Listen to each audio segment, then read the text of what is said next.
የኢትዮጵያ የወንጌል አማኞች ቤተክርስቲያናት ካውንስል ከቢሊ ግራም ኢቫንጀሊስቲክ አሶሲዬሽን ጋር በጋራ በመሆን ያዘጋጀው መለኮታዊ ጉብኝት ለኢትዮጵያ የተሰኘው መርሃ ግብር በመስቀል አደባባይ ተካሄደ። በእንግሊዝ ቸርች ኦፍ ጋድ የተመሳሳይ ጾታ ጋብቻን መደገፏ እንደጎዳት ምሁራን ገለጹ።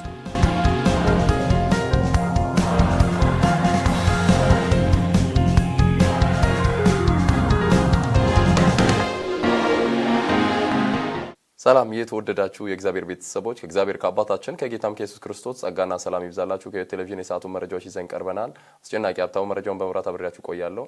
መልካም ቆይታ።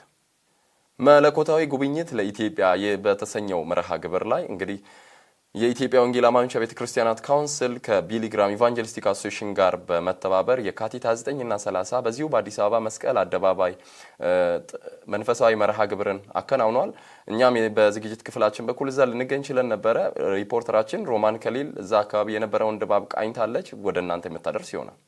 የኢትዮጵያ ወንጌል አማኞች ቤተክርስቲያን ካውንስል ከቢሊ ግራም ኢቫንጀሊካል አሶሲዬሽን ጋር በጋራ በመሆን ያዘጋጀው መለኮታዊ ጉብኝት ለኢትዮጵያ የተሰኘ መርሃ ግብር በመስቀል አደባባይ ተካሂዷል። የኢትዮጵያ ወንጌል አማኞች ቤተክርስቲያናት ካውንስል ከቢሊ ግራም ኢቫንጀሊካል አሶሲዬሽን ጋር በጋራ በመሆን ያዘጋጀው መለኮታዊ ጉብኝት ለኢትዮጵያ የተሰኘው መርሃ ግብር በእምነት አባቶች የመክፈቻ ጸሎት ተደርጓል። በመርሃ ግብሩ ላይም ከፍተኛ የመንግስት አካላት፣ የኢትዮጵያ ወንጌል አማኞች ቤተክርስቲያናት ካውንስል መሪዎች፣ አገልጋዮች፣ የሚዲያ ባለሙያዎች፣ ከሀገር ውስጥና ከውጪ ጥሪ የተደረገላቸው እንግዶች የተገኙ ሲሆን ዊሊያም ፍራንክሊን ግርሃም ቃለ እግዚአብሔርን በማካፈልና ሀገር ውስጥና ከሀገር ውጪ ታላላቅ አገልጋዮች በዝማሬ አገልግለዋል።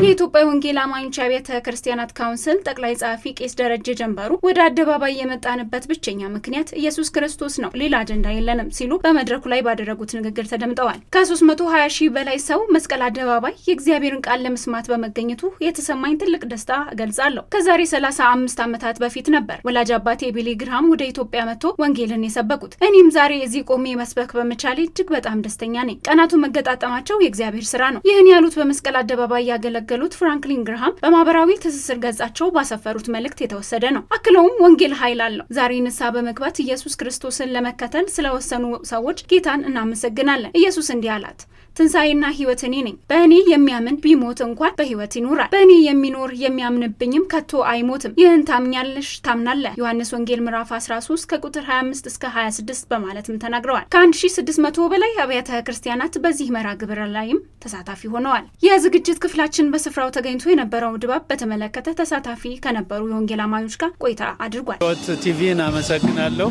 መጣችሁ እያገለገላችሁ ስለሆነ ፕሮግራሙ እንግዲህ እንዳያችሁት ከትናንት ጀምሮ የጠበቅነውም የናፈቅነውም የፈለግነውም የልባችን አምሮት ህዝባችን በጋራ ተሰብስቦ መመለክ ያለበትን እግዚአብሔርን እንዲያመልክ፣ ቃለ እግዚአብሔር እንዲሰበክ፣ በዝማሬ እንድናመልከው ነበረ። በዚያም ላይ ደግሞ በተጨማሪ የቢሊ ግራም ልጅ መጥተው እንዲያገለግሉ ከዓመት በላይ ጊዜ ወሰደብን። ብዙ ተጻጽፈናል። ዓላማውን ሼር ስናደርግ ነበረ እና እሳቸውን ተሳክቶልን ከዓመት በላይ በተደረገ ድካም ውጤት እዚህ በማየታችን ደስ ብሎናል። ፕሮግራሙ እጅግ ካሰብነው በላይ እየሄደልን ያለው። ስለ ዝግጅቱ እናንሳና ለምን ያህል ጊዜ ዝግጅት ሲደረግበት ቆይቷል? ቅድም እንዳልኩት ከዓመት በፊት ነው ጥያቄውን ያቀረብነው። በኋላ ከተቀበሉ በኋላ 1 ዓመት ያህል የራሳቸውን ሰው ልከው እንዳውም ከ8 ወር በፊት ደግሞ ቢሮ እዚሁ ከፍተው እኛ ጋር ቅርብ በሆነ ቦታ ዝግጅት ሲደረግ ነው የቆየው። ፕሮግራሙ ምን ይምሰል፣ እንዴት ነው የሚሆነው፣ ከዚያ በፊት ምን እናድርግ ብለን ሰዎችን አሰልጥነን ወደ 20 ሺህ ሰው ስልጠና አግኝቷል። 20 ሺህ ሰው በ6-8 ወር ውስጥ ያሰለጠነው ህዝብ ብዛት ነው ለዚህ ዝግጅት ታስቡ። ስለዚህ በዚያ መልክ ረጅም ጊዜ ወስዶብን የተዘጋጀንበት ነው። እንዳሰብነው ተሳክቷል። ለወንጌል አማኞች እንደዚህ አይነት መሰብሰብ ዝግጅቶች መደረጋቸው ምን ይፈጥራል? ቀጣይስ ምን ታስቧል የሚለውን ትልቁ ነገር ምንድነው? ለወንጌል አማኞች ብቻ ሳይሆን እየሰራን ያለነው መላው ኢትዮጵያ ወደ እግዚአብሔር እንዲመለስ ሐሳቡን ልቡን ወደ እግዚአብሔር እንዲያቀና እግዚአብሔርን እናምልክ። የችግሮቻችን ቁልፍ መፍቻው አምልኮተ እግዚአብሔር ነው ብለን ስለምናምን ለኛ ብቻ ለኢቫንጀሊካል ብቻ ብሎ ታስቦ የተሰራ አይደለም። ስለዚህ ሁሉም መላው ኢትዮጵያ በገባው መንገድ እግዚአብሔርን ለማምለክ እንደ አዲስ መነሳት አለብን። ወደ ወንጌላውያን ስንመጣ በዚህም ሁኔታ መሰባሰባችን ከፍተኛ ነገር ያመጣል ብዬ አስባለሁ። ቢያንስ አምልኳችንን ቃሉ ላይ እንዲሆን ከቃሉ ውጭ ሌላ ያሉ ነገሮችን ከውስጣችን እንድናወጣ መልእክታችን አንድ ብቻ ኢየሱስ ያድናል፣ ኢየሱስ ጌታ ነው፣ ኢየሱስ ፍቅር ነው የሚለው እንዲሆን ሕዝባችንን እያዘጋጀልን ስለሆነ ለወንጌል አገልግሎት ሁሉንም ያነሳሳል ብዬ አስባለሁ። እኔ እንጃ ዛሬ እግዚአብሔር የእግዚአብሔር ቀን ነውና እግዚአብሔር እንግዲህ ታሪክን የሚቀይር አምላክ ምድሪቷን ፍጥረቱን ሁሉ ሊቀይር በአዲስ እንደገና ሊሰራ እንደገና እንደተነሳ እግዚአብሔር በቃ ይሄ ድንቅ ነው። ጥሩ እንግዲህ ምን ትጠብቂያለሽ? ምን ይሆናል ብለሽ ታስቢያለሽ? እግዚአብሔር በእርግጠኝነት ለዚች ምድር አይደለም ለዓለም ሁሉ እግዚአብሔር ሁሉ የሚቻለው ሁሉ መስራት የሚችል እግዚአብሔር ነገሮችን ሁሉ ውብ አድርጎ እንደሚቀይር በእምነት በሙሉ 100% አምኜ ነው። በቃ ዛሬ እዚህ ቦታ ለኔ መቆም ለኔ እንደገና መወለድ ነው። ለኔ በቃ ለኔ ትልቅ ታሪክ ነው። በጣም ደስ ብሎኛል። ፕሮግራሙ በጣም እጅግ መልካም እንደገና በጨለማ ላሉት አስፈላጊ ስለሆነ ይሄ ፕሮግራም ቢያንስ በአመት እንኳን አንዴ ቢኖር እና ይሄ መያዝ በተለይ እያንዳንዳችን በተለይ በስልጣና ላይ ያለው መያዝ ስልጣና ሁሉ ነገር እንደዚህ ቢቀጥል መያዝ ይኖራል፣ ማደግ ይኖራል።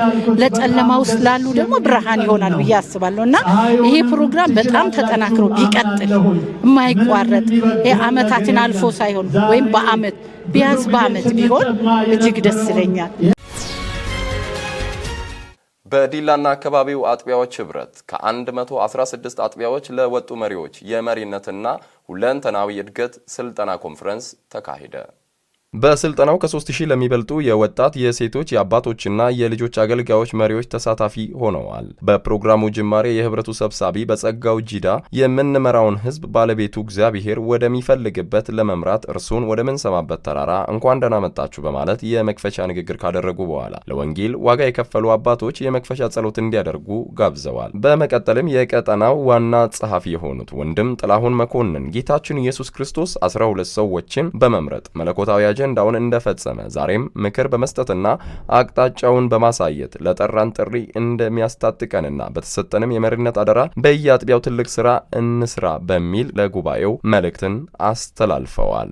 በስልጠናዊ ኮንፈረንሱ ዘማሪ ይስሐቅ ጥሩነ በዝማሬ አገልግሏል። የሁለንተናዊ በጎ ተጽዕኖ ፈጣሪነት መሰረቶችና የመሪ መሰረታዊያ በተሰኘ ርዕስ መጋቢ ዮሴፍ በቀለ የወንጌል ባላደራነት ላይ ደግሞ አባታችን ወርቁ ጎሌ ትምህርትና ምክርን አቅርበዋል። ቆይታው በመሪነትና በሁለንተናዊ እድገት ዙሪያ ለነበሩ ክፍተቶች በንስሐና ቃል ኪዳንን በማደስ ለለውጥ የመነሳት ጊዜ እንደነበረ የህብረቱ መሪዎችና ተሳታፊዎች ምስክርነት ሰጥተው ይህን መሰል ስልጠና በሁሉም ቀጠናዎችና ሌሎች ወንጌላውያን ቤተ እምነቶች ቢዳረሱ የቤተ ክርስቲያንም ሆነ የአገርን በርካታ ችግሮች ሊፈታ እንደሚችል ተናግረዋል። ወቅቱ አዳዲስ መሪዎች በየአጥቢያው በየመዋቅሩ የመጡበት ጊዜ እንደመሆኑ የመሪዎቹን አቅም በመገንባት የወንጌልን ስራ ለሁለንተናዊ ተሳትፎ ለመተግበርና የቤተ ክርስቲያንን እድገት ለማፋጠን አዎንታዊ ሚና እንደሚኖረውም መስክረዋል። በኢትዮጵያ ቃለ ሕይወት ቤተ ክርስቲያን በመሃል ደቡብ ቀጠና በሐዋሳ ታቦር አጥቢያ ቃለ ሕይወት ቤተ ክርስቲያን ዓመታዊ የወንጌል ስርጭትና የወንጌል ማህበረተኛ አገልግሎት ንቅናቄ ስልጠና ተካሄደ።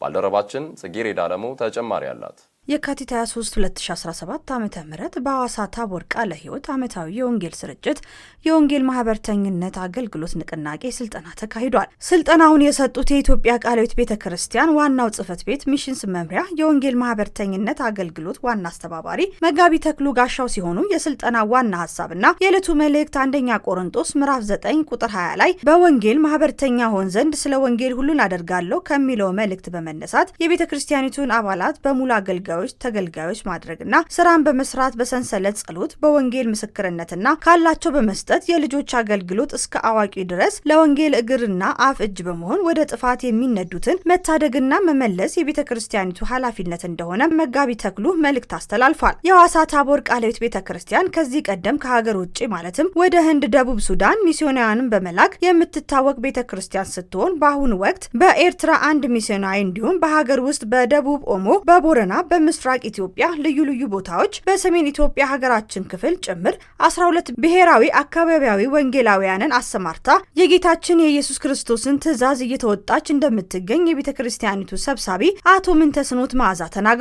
በዕለቱም ከጉባኤው አባላት በርካታ ሰዎች ወንጌል ማህበርተኛ አባልነትን ከመመዝገብ ባሻገር የቤተክርስቲያኒቱን የሽማግሌዎች ጉባኤ ሰብሳቢ አማካኝነት በጉባኤው ቃል ከተገባው ውጪ 700,000 ብር መሰብሰብ ተችሏል። ይህንን የወንጌል ንቅናቄ በማስመልከት ከቤተክርስቲያኒቱ አባት መካከል አቶ ደሳለኝ ተሰማ ጌታን በማመስገን ለተላኩ አገልጋዮች ውጤታማነትና ለላኪው ምዕመናንም መባረክ እንዲሆን የዕለቱን የስልጠና አምልኮ እንዲሁም የስጦታ ጊዜ ስኬታማነት ጸሎትና ምስጋና ያደረጉ ሲሆን አቶ ምንተስኖት መዓዛ ለጉባኤው ቡራኬ በማድረግ የፕሮግራሙ ማጠቃለያ ሆኗል። ውድ ተመልካቾቻችን መረጃዎቻችን አሁንም እንደቀጠሉ ናቸው። አሁን ደግሞ ከውጭ ምንጮች ወዳገኘናቸው መረጃዎች እናልፋለን። በእንግሊዝ የሚገኘው ቸርች ኦፍ ጋድ የተመሳሳይ ጾታ ጋብቻን መደገፉ እንደጎዳው ምሁራን ገለጹ። ባልደረባችን ሮማን ከሊል ተጨማሪ አላት። እንደ አውሮፓውያን አቆጣጠር በ1998 የቢቢሲ በፖለቲካ ሲትኮም ተሳታፊዎች ቸርች ኦፍ ኢንግላንድ ስለተመሳሳይ ጾታዎች የወሰደችው ውሳኔ ስህተት የሆነበት የመጀመሪያው ምክንያት ርዕሰ ጉዳይ በውይይትም ሆነ በክርክር መልክ ለሕዝብ አለማቅረቧ ሲሆን፣ ሁለተኛው ደግሞ ጉዳዩን በእግዚአብሔር ቃል ፈተና ከመመዘን ይልቅ ከነባራዊ ፖለቲካ ጋር አያይዛ መመልከቷ ነው ተብሏል። የተመሳሳይ ጾታ ጋብቻ ጉዳይ ወደ ውሳኔ ከመድረሱ አስቀድሞ በተለያዩ እርከኖች በሚካሄደው አመክንዮአዊ ክርክር ሊታጀብ ይገባል ነበር የተባለው። ክርስቲያኒቱ ቃሉን ተንተርሳ የተለያዩ ወገኖች ከግራና ከቀኝ ትክክለኛ መከራከሪያ እንዲያቀርቡ ለማስቻል መድረክ ለማዘጋጀት አለመፍቀዷ ትልቅ ስህተት ነውም ተብሏል። ይህን ድርጊቷን ተከትሎ ዘመኑን በማየት ብቻ ፖለቲከኞች ለማስደሰት ስትል የወሰደችው ውሳኔ ከፈጣሪ ጋር እንደሚያላትማት የነገረ መለኮት ምሁራን ለወንጌላውያን የቀኑ ወገኖች በመናገር ላይ የሚገኛሉ። ዘገባው የክርስቲያን ፖስት ነው። ከ3.8 ቢሊዮን በላይ ሰዎች በ2050 ከልክ ላለፈ ውፍረት እንደሚጋለጡ አዲስ የወጣ ሪፖርት አመለከተ። ላንሴት የዓለም የወፍራም ቀን ሲከበር የክፍለ ዘመኑ አሳሳቢ ጉዳይ ነው ባለው ያልተመጣጠነ ውፍረት ዙሪያ አዲስ ጥናት ይፋ አድርጓል። በ204 ሀገራት የተደረገው ጥናት መንግስታት አፋጣኝ እርምጃ እንዲወስዱም አሳስቧል። ከዓለም አዋቂ ሕዝብ ውስጥ 60 በመቶ የሚጠጋውና ሲሶ የሚሆነውን ሕፃናት፣ ታዳጊዎችና ወጣቶች በ2050 ከልክ ላለፈው ውፍረት ሊጋለጡ እንደሚችሉ ተነገረ። በፈረንጆቹ 1990 ከዓለም ሕዝብ ያልተመጣጠነ ክብደት ያለው 929 ሚሊዮን ሕዝብ ብቻ ነበር። ይህ አሃዝ በ2021 ወደ 2.6 ቢሊዮን ከፍ ብሏል።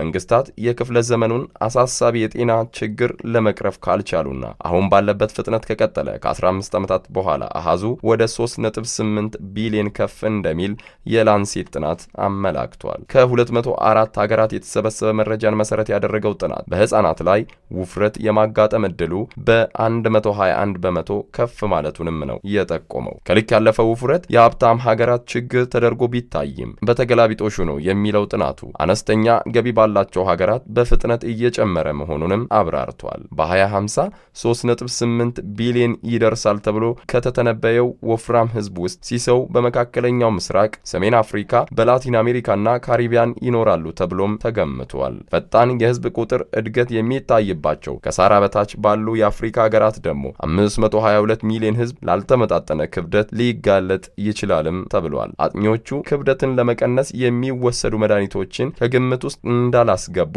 የገለጹ ሲሆን መንግስታት እንደየሀገራቱ ተጨባጭ ሁኔታ ፈጣን መፍትሄዎችን እንዲተገብርም አሳስበዋል። በአሁኑ ወቅት ከ2.3 ቢሊዮን በላይ የዓለማችን ህዝብ ከልክ ላለፈ ውፍረት የተጋለጠ ሲሆን ከነዚህ ውስጥ ግማሹ የሚኖሩት በቻይና፣ ህንድ፣ አሜሪካ፣ ብራዚል፣ ሩሲያ፣ ሜክሲኮ፣ ኢንዶኔዥያና ግብጽ ነው። በ2050 ከ3 ወጣቶች አንዱ ያልተመጣጠነ ክብደት ይኖረዋል ያለው የላንሴት ጥናት ዋነኛ አምራቹን ኃይል ለተለያዩ እክሎች የሚዳርገው አሳሳቢ ጉዳይ አመጋገብን በማስተካከልና ስፖርታዊ እንቅስቃሴዎችን በመከወን ለመቀነስ ጥረት መደረግ እንዳለበት አሳስቧል። ውድ ተመልካቾቻችን መረጃዎቻችን የተከታተላችሁትን ይመስል ነበር። መረጃዎቹን በመምራት እኔ አስጨናቂ ሀብታሙ ከመላው የህይወት ቴሌቪዥን የስቱዲዮ ባለሙያዎች ጋር ከእናንተ ጋር ቆይታ አደረኩኝ። ከቀሪ የህይወት ቴሌቪዥን መሰናዶዎች ጋር መልካም ቆይታ